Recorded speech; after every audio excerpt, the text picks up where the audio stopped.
What's up, everybody? So today we're going to be talking about spread triads. Before we get too far into that, let's first discuss what is a triad. A triad is when we take three notes from our scale and play them together harmonically, or otherwise known as a chord, right?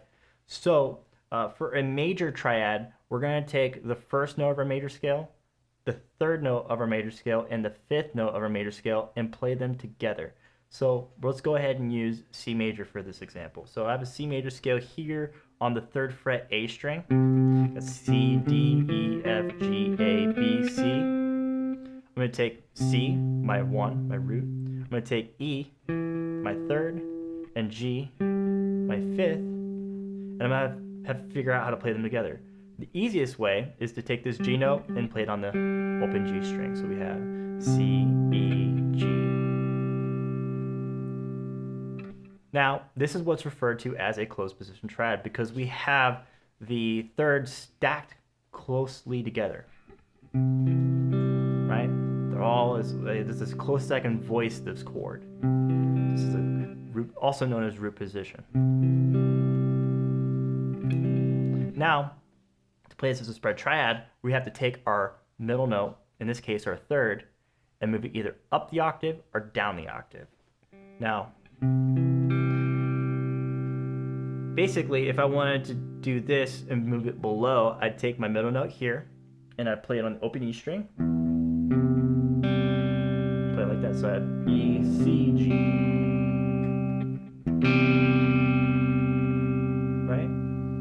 Now, this would be also known as a first inversion because we have the E in the bass. All inversions tell you is what is going to be in the bass note. So if you're like looked at like chords on like Ultimate Guitar or whatever, and you see it has a note name slash and then another note name, that's basically telling you it's an inversion. It's telling you what note is in the bass. So this would be a C over G, but how we're voicing it is as a spread triad. So inversions are telling us what's in the bass, and the voicing is separate from that. The voicing is telling us how we're stacking the chord. Because if I'm playing it like this, the distance between the three notes I'm playing is no longer either major or minor thirds. It's more spread out, hence spread triads. So let's hear what it sounds like if I were to take the middle note and move it up the octave now. So that would be something like this. So here's our root position chord again. Right? C, E, G. Now here is what it sounds like with the moved up the octave. Now we have a couple different ways we can play the G note. We could have it on the open G string, or we can play it here on the 5th fret D string. I like how that sounds a little bit more. It's a little bit more rounder sounding. Right, and this goes going root, 5th, 3rd. The highest note being played is the 3rd, which was our middle note in this closed position, right? Now what's cool about this particular shape is we can move it around. So if this works for C major, if I wanted to make this, let's say a G major, I could take this, move it up, put my index finger on the G note on the 10th fret A string, and then make the rest of the shape, and I'll have here a G major. Now, to make it minor, all we have to do is take the 3rd and flat it. Move it back 1 fret, basically 1 semitone. So let's say, for example, if we're harmonizing the C major scale, our 1 chord, so you got to go to our 2 chord, it's going to be minor. That's a major. We're going to take our 3rd and move it back a fret. Right, so now it's diatonically fits within the key. Move it up here a whole step. Now we're going to play an E minor spread triad. Half step, play F major spread triad. G major. A minor. Now we're getting up to the B. B is diminished, so we have to have a flat 3 and a flat 5.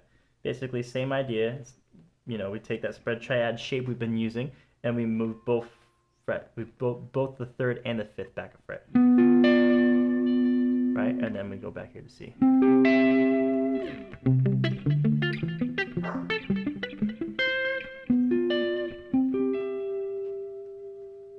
Really, really, really cool sounding. All right, so now let's try to make a lick out of using spread triads. So for this, I'm gonna do an F major into a G major, come up here to A minor, emphasize that C note, and then kind of go into like this hybrid picked Eric Johnson kind of like.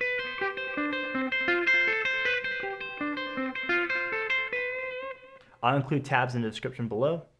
So first, let's add some distortion, right? And then do an F major. And how I'm playing this, I'm going down, down, and then I'm catching that third, the highest note of the chord, with my middle finger. I mean, I'm not really playing as a chord, like I'm arpeggiating it, but you get the idea. So we have F major, G major, A minor, and then I go into that lick.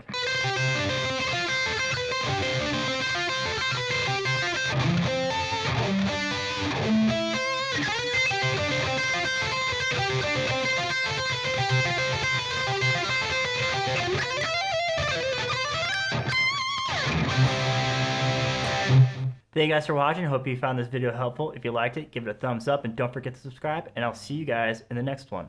Peace.